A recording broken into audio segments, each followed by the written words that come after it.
exatamente assim que eu ouvi o meu nome sendo dito ali a alguns metros de distância. Quando eu olho para trás, tem uma criança correndo na minha direção, dizendo para mim: "Você me deixou sozinha, você me deixou para trás", e pegando na minha mão desesperadamente. Eu, com muita tranquilidade, abaixei, né, na altura dos olhos dela e disse: "Não, eu não te deixei para trás. Eu não falei para você que eu tava indo para a sala e que eu ia com os passinhos de pinguim para dar tempo de você fazer o que você tinha que fazer, então voltar? Então, eu tô aqui." E ela, toda afobada: "Não, mas você me deixou sozinha." Bom, resumindo aqui toda a conversa, eu aproveitei esse momento para conversar com os meus alunos e com essa criança, dizendo que dentro de uma comunidade escolar, dentro de uma escola, as crianças nunca estariam só.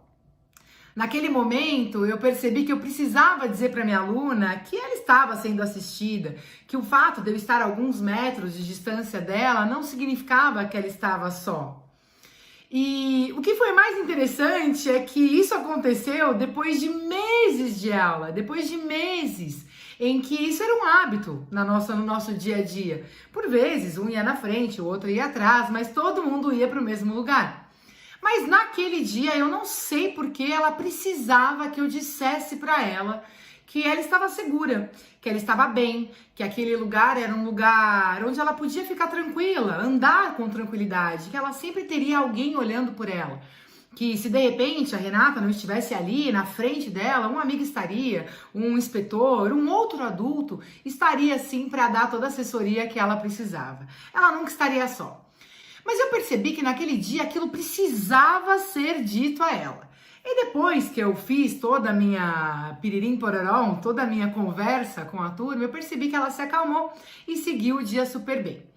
O que me fez pensar sobre a importância de falar aquilo que pra gente parece óbvio. Porque pensa comigo, eu sou professora de uma turma, passo meses com eles, tenho uma conduta sempre a mesma, né? E de repente num dia aquilo ali não funciona. De repente em um determinado dia aquilo ali é questionado. E aí eu precisei retomar com ela tudo aquilo que pra gente já parecia óbvio. E aquilo me fez pensar sobre o quanto para as nossas crianças o óbvio precisa ser dito. Essa é uma frase que uma amiga minha muito querida sempre usa. O óbvio precisa ser dito. Por quê? Quando nós vamos procurar no dicionário o que é que significa o óbvio, ele traz uma definição daquilo que não há dúvida. Não há dúvida, tá claro. E pra mim, na minha cabeça, tava claro. A gente sempre fez assim, ir pra sala de aula é a nossa rotina, eu ir na frente, o coleguinha ir mais à frente, o outro ir mais atrás, mas ir pra sala de aula é a nossa rotina. Pra mim aquilo tava claro, não havia dúvida. Mas pra aquela criança, naquele dia, não. Então, eu hoje quero trazer uma provocação sobre o quanto a gente fala o óbvio para as nossas crianças. E é importante lembrar que para crianças pequenas, isso precisa ser cada vez mais claro e cada vez mais dito. Por quê? As crianças pequenas, e eu vou colocar aí até uns 3 anos e meio, são crianças muito concretas. São crianças que veem o que veem, percebem o que percebem. Tudo é muito real para eles, tudo é muito concreto. Conforme elas vão ficando cada vez mais velhas, né, que é onde o lúdico aparece muito mais, fica muito gritante, em especial aí, vou dizer, dos seus 4 para frente, a criança começa a ampliar o seu repertório de subjetividade, vamos assim dizer, né? É quando ela começa a imaginar, e aí ela tem mais repertório para entender o óbvio, porque ela criou mais situações mentais na cabeça dela. Então, isso me traz a ideia, e é isso que eu quero compartilhar com vocês, pais responsáveis, de que nós precisamos falar o óbvio para as nossas crianças, em especial as pequenas, para que elas tenham segurança. Eu sempre falo para os pais, né, nos meus encontros, não só toda criança, mas todo sujeito sempre quer se sentir importante, aceito e reconhecido. Então, quanto mais nós trouxermos do plano da ideia, quanto mais nós trouxermos daquilo que... Mas é claro que eu te amo, percebe? Verbalizando, materializando essas ideias que estão ali cobertas, mais segurança, mais assertividade com as nossas crianças nós teremos. Faz sentido para vocês isso? O quanto nós precisamos verbalizar aquilo que está dentro da nossa cabeça para que não seja óbvio, mas seja óbvio, mas um óbvio materializado, um óbvio real, um óbvio que essa criança entende, aceita, compreende, reconhece.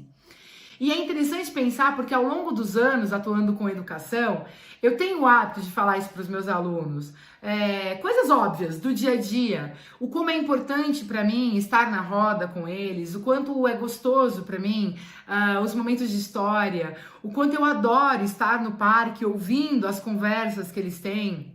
O quanto o universo escolar para mim é gostoso, o cheiro da escola me faz bem. Eu tenho o hábito de compartilhar com eles e com quem está ao meu redor. O quanto para mim as coisas têm sentido. Eu tenho o hábito de falar, eu sou falante, né? Adoro falar. E isso para mim é tão poderoso. E quando eu verbalizo isso para os meus alunos, de dizer, olha, eu quero que você saiba que você pode sempre me procurar, tá? Sempre que você tiver um problema, eu preciso que você saiba que você pode me procurar. E sabe o que é engraçado? Que eu sempre falo para os meus alunos, você sabe qual que é a função do professor aqui? Você sabe o que é que eu faço aqui? Né? Pra gente sair daquela esfera de eu não tenho a menor ideia quem seja você, eu sei que eu tenho que te obedecer, mas para que eles compreendam o que é que eu estou fazendo ali. Por que eu ocupo aquela função? Por que, né, que eu sou aquela que faz essa mediação? Por que é tão importante que a nossa relação seja uma relação honesta, uma relação verdadeira, uma relação gostosa, sadia? Eu sempre trago isso para eles, porque como educadora, para mim é óbvio que eu tenho que tratar bem os meus alunos, para mim é óbvio que eu preciso acarinhá-los, para mim é óbvio que o cuidar e o educar estão juntos.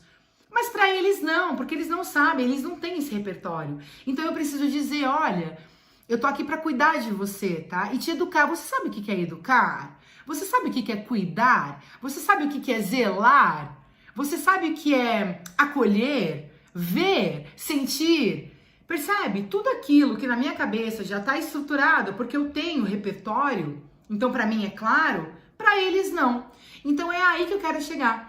Eu pergunto para você, pai responsável, o quanto você fala o óbvio?